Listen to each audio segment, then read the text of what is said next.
What's up, guys? Bugler Outdoors here today. Going over the boat. Got a lot of things done because I got a bunch of things I'm planning on doing.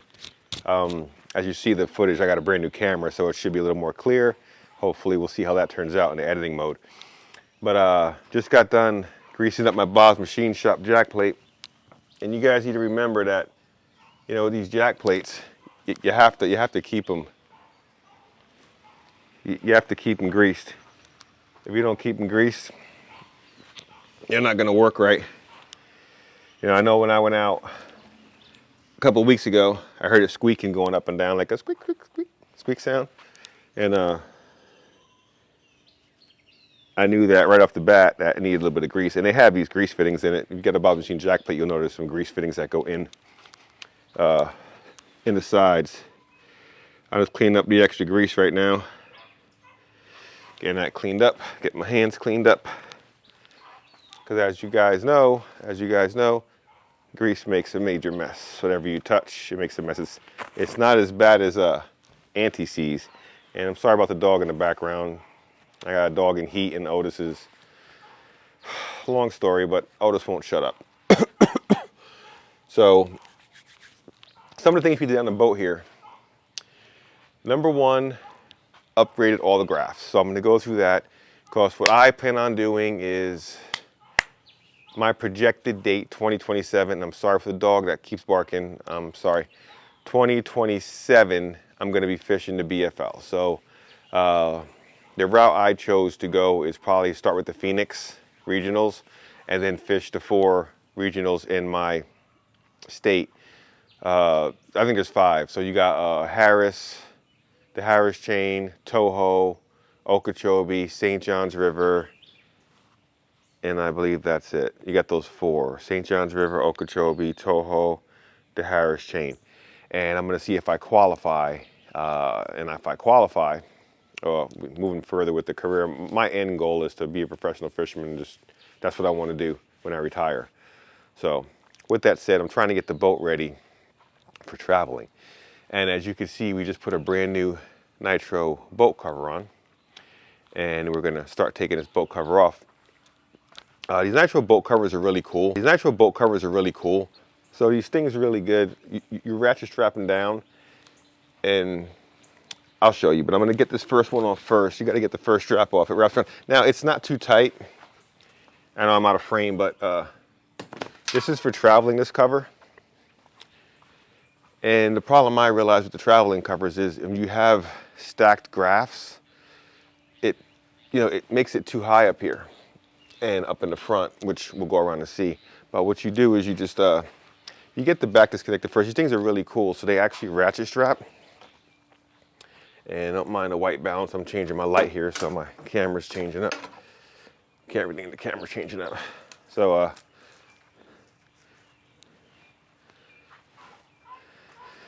you know, this is just a travel cover. So you could pretty much take it when you're traveling to keep your boat clean. And you know, it even has a spot here to, you know, fill up your gas.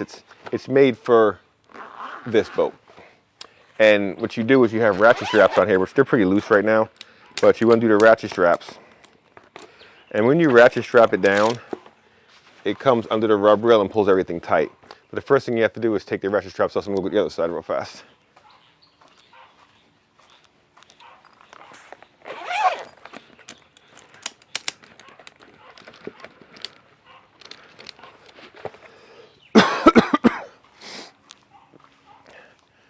All right, now I'm going to go unwrap the front and roll the cover back over. And you want to put these things back in so you don't scratch your boat when you're rolling stuff. It's really cool. It's all zipped up tight. I mean, a cover like this for this boat is $700. Totally worth it. Canvas, travel cover, fits perfect, and you could travel with it.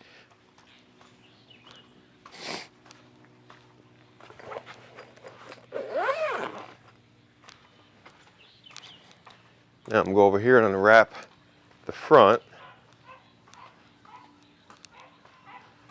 to get this lift. Sorry, my battery died. It's a new camera and I wasn't used to battery longevity. So we're getting this thing folded over and you know, my boat is perfectly clean, perfectly clean. No dirt, no dust on the boat.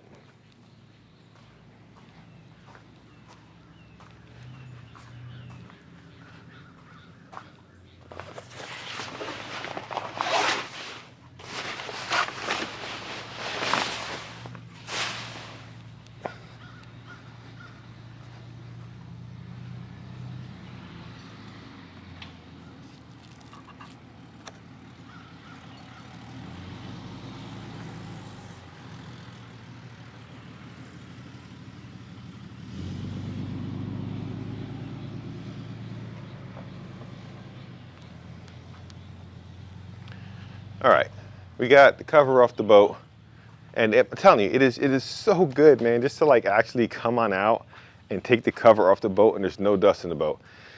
So I'm hoping to have a garage in the future, closed-in garage to pull the boat in, because honestly, man, it's like, I live on a dirt road now, and people just drive by all the time. You got nosy neighbors and stuff like that want to stop by and look and see what you got. But plus just all the traffic coming by dirties the boat. So we're gonna go talk about the graphs that we put in the boat. All right, we're back. So it's like, man, the boat is clean. Like, I literally took the cover off, and it is like, oh, I got a bunch of covers on my camera. It is just clean as can be. All right. So what we did on the boat, on the front, we upgraded to two 12-inch units. We have a 12-inch Garmin 126 SV, and we have the Lowrance HDS Pro 12. So we have two 12-inch units now.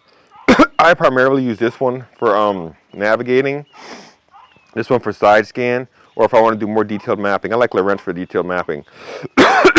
And you guys know, you see in the last video, we put the YOLO-Tech mounts. I put the YOLO-Tech mounts for the GoPro cameras because, you know, if I'm fishing, the BFLs and stuff, I want to have good views. So you see, there's another video on the YOLO-Tech, how I installed this and stuff like that. Shout out to Scott Martin. Scott Martin had these, and I seen them, and I'm like, gotta get them. YOLO-Tech, not sponsored. I get no money from them, but it's a dual mount, so I can pretty much view everything going every which way. I like it, but I have that so I could record a lot of the footage so you guys can see, because, you know, I like to record most of my footage. You know, and that pretty much, they'll sit like that, and then there'll be a view of the back of the deck, and then we'll have this one to view the front of the actual boat. I don't know why my camera went. I need to grease this up or something, because that should not be that loose. No idea. I'm gonna have to grease those up. Anyway, so we have the two 12-inch units that are on the front. See, that one's loose. Huh. Yeah, I'll find out what's going on with that one.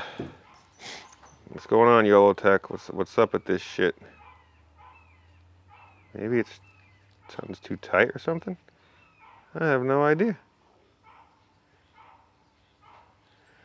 No idea. I'll tighten it up. So we have the two 12-inch units on the front that we put in. And I made sure that we did the Bob's jack plate. We need that because a lot of times you're fishing some water that's like ultra skinny. Especially Okeechobee. Okeechobee's down right now. I mean, I was watching some videos of some people fishing, and it's like they're literally walking up to their ankles in water, wade fishing for bass. You can't do that in a tournament, obviously, but that's what they're doing in most of the videos. And up at the bow, we'll get to what we did at the bow. We put two 12-inch units also. We put a Lowrance HDS Pro 12 on the bottom, and a Garmin 126 SV on the top. And honestly, I'm not that big of a fan of LiveScope. I don't really use it that much.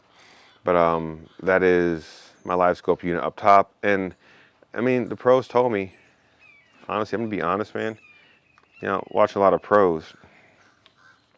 And those guys were saying, you need to get your LiveScope on, because these younger kids, that's all they do. They fish from a screen. It's like a video game.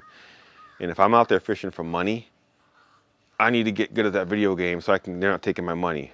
I'm not for LiveScope. I'm an old school fisherman. I don't need it. If my black box died, I can still fish tournaments. So nip that in the ass right there. But and we put a new mount system on there. I'll get off the boat and show you the mount that we put, the mounts we put on the bow. Really cool mounts. BBT, Bass Boat Technologies mounts. And this mount here, believe it or not, is meant for this boat. So it actually comes with a plate that's cut out for the Nitro Z20 and bolts up. And then you get, you know, a shorty mount and a longer mount, so you could stack them like this. And everything, it went well, man. It was an easy installation. Like literally, you didn't even need the instructions. You just kind of put it together. And you could twist this whole thing, can kind of twist like this if you want to turn the mounts over this way. And this whole thing, if you have to access this, you unbolt it and it all folds forward. And you could get in here to access wiring, but all my wiring kind of works good, thank God.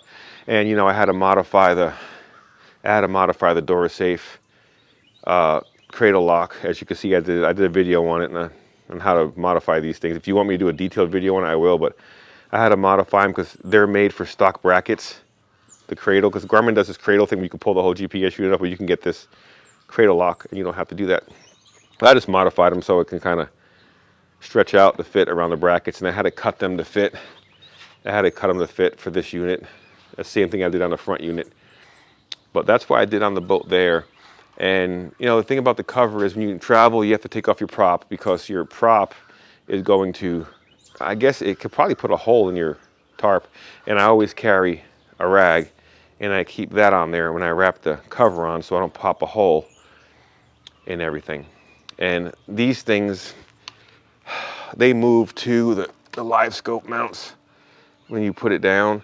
Problem I'm having now trying to figure a way, because my live scope is mounted, my live scope's mounted there, and when you have the cover on, it pushes it down. But if you mount the live scope stuff going this way, it hits the DuraSafe. I mean, I could twist my graphs this way, but then it's gonna mess with the cover. So I'm pretty sure that when I travel, I'm probably gonna have to pull off probably just the top graph.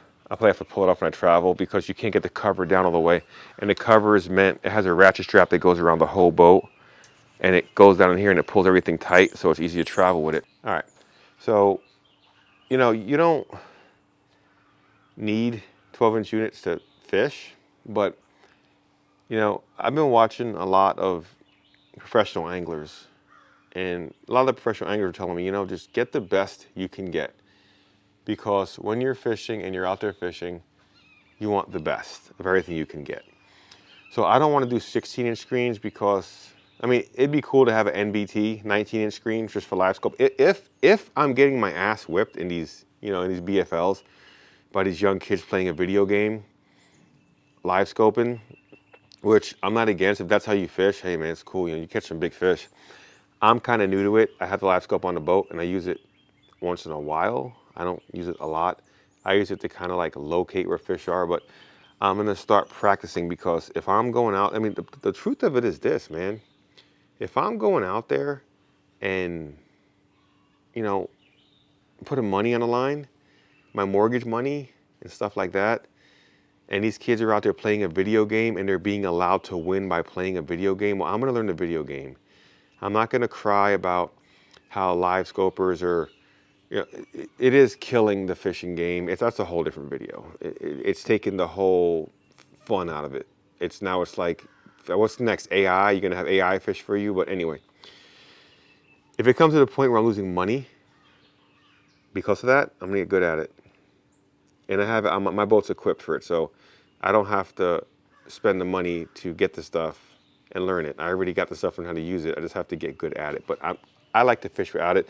And if you watch my videos, I'm usually not fishing from a screen. I'm usually always just fishing like a normal person. But anyway, so a lot of the pros said, you know, get the best you can afford.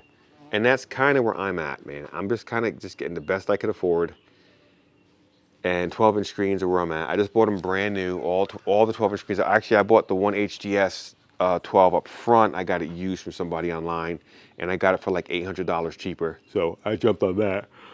I sold my 9-inch units. I do have two 10-inch Garmin live scope units, 106 SV Ultras for sale.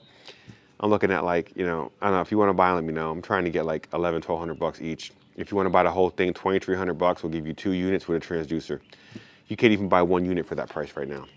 Of the Ultra 2.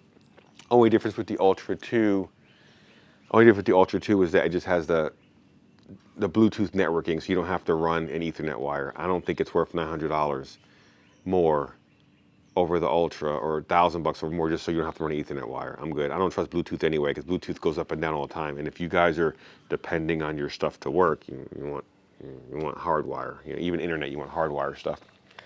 But that's what we got going. So I did little by little. I'm still not a fan of the Lowrance Ghost trolling motor. I'm a Minn Kota Ultrex guy. But I mean, I guess one day if I get sponsored, I'll switch over to Minn Kota.